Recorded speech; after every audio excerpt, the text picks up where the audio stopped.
इस साल बंगाल से लेकर असम, तमिलनाडु और केरल में चुनाव है, तो अगले साल उत्तर प्रदेश का महादंगल है।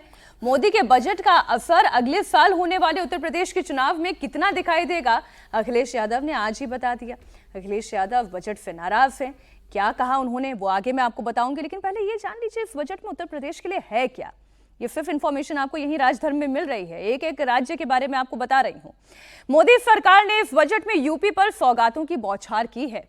बजट में प्रधानमंत्री के लोकसभा क्षेत्र वाराणसी पर खास फोकस किया गया। काशी में पानी के जहाजों की मरम्मत के लिए पोर्ट बनाने का ऐलान किया गया और इसके अलावा प्रदेश को 1500 किलोमीटर की 2 हाई स्पीड रेल कॉरिडोर मिले हैं। पहला कॉरिडोर दिल्ली से वाराणसी के बीच होगा और दूसरा कॉरिडोर वाराणसी से सिलीगुड़ी के बीच में होगा। जिला अस्पतालों की क्षमता 50% तक बढ़ाई जाएगी और सभी जिलों में इमरजेंसी और ट्रॉमा सेंटर खोले जाएंगे। प्रदेश के सभी 75 जिलों में एक एक गर्ल्स हॉस्टल भी बनाया जाएगा।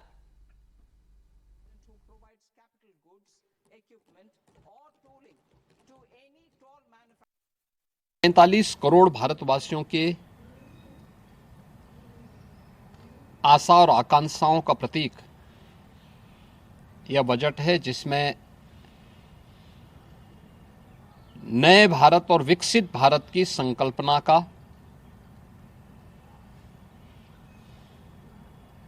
दृष्टि स्पष्ट दिखाई देती है। 12 लाख करोड़ रुपए से अधिक की पूंजी कैपिटल एक्सपेंडिचर के लिए, एक सुदृढ़ इंफ्रास्ट्रक्चर के लिए बजट में प्रावधान करना,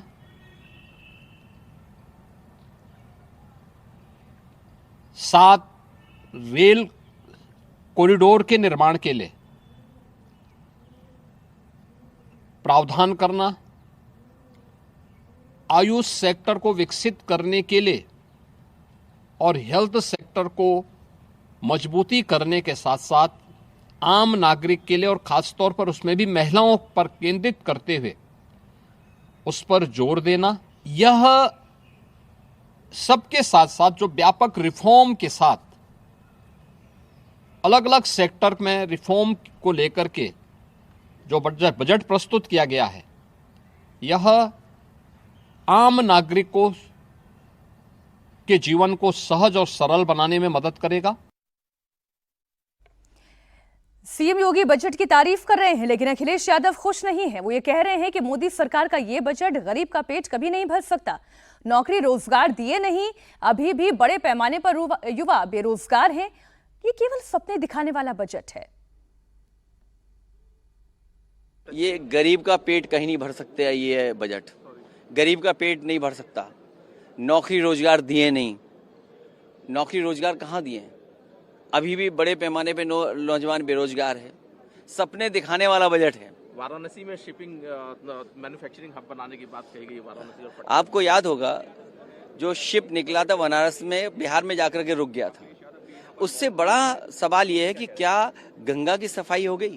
क्या डिसिल्ट कर लिया आपने?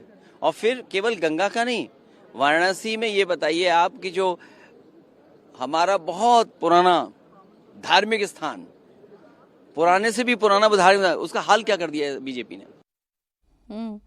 काशी की वो बात कर रहे थे और अखिलेश यादव जो बात अवधेश जी कह रहे हैं वो ये कह रहे हैं, बकायदा उन्होंने इतना लंबा चौड़ा पोस्ट लिखा। उन्होंने कहा 2026 के बजट में ना आम जनता का जिक्र है, ना आम जनता की फिक्र है।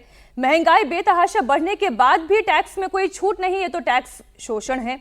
अमीरों के काम, कारोबार और घूमने फिरने पर 10 तरह की छूट दे दी, लेकिन बेकारी बेरोजगारी से जूझ रहे लोगों की उम्मीदों की थाली खाली रह गई।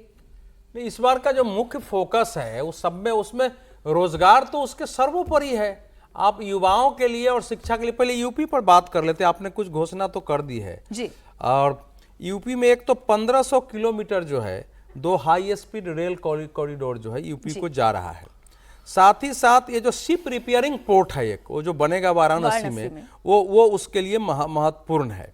इसके आगे जब हम आते हैं, जैसे आपने बता दिया है कि जिला अस्पतालों की क्षमता जो है 50% बढ़ाने का प्रभाव है और सभी जिलों में इमरजेंसी और ट्रॉमा सेंटर की बात है। इसमें महिला कल्याण पर आपने बताया 75 जिलों में एक एक गर्ल्स हॉस्टल। 5 लाख से ज्यादा आबादी वाले जो शहर हैं उन पे इंफ्रास्ट्रक्चर के लिए जो पैसा अभी 12 लाख 20,000 करोड़ रुपया, उसमें काफी हिस्सा यूपी को जाने वाला है। उसमें जो विरासत के शहर, जो तीर्थ स्थान है, उसमें उसको सबसे 25 शहर ऐसे उत्तर प्रदेश के बताए जा रहे हैं उस शहर में, जिसमें अयोध्या भी है, गोरखपुर भी है, लखनऊ है, 25 शहर और छोटे तीर्थ स्थल जो वहाँ के हैं। मथुरा है क्या सर इसमें? मथुरा इसमें नहीं है, लेकिन मथुरा का ब्रज विकास जो है वो तीर्थ उसमें आ जाएगा।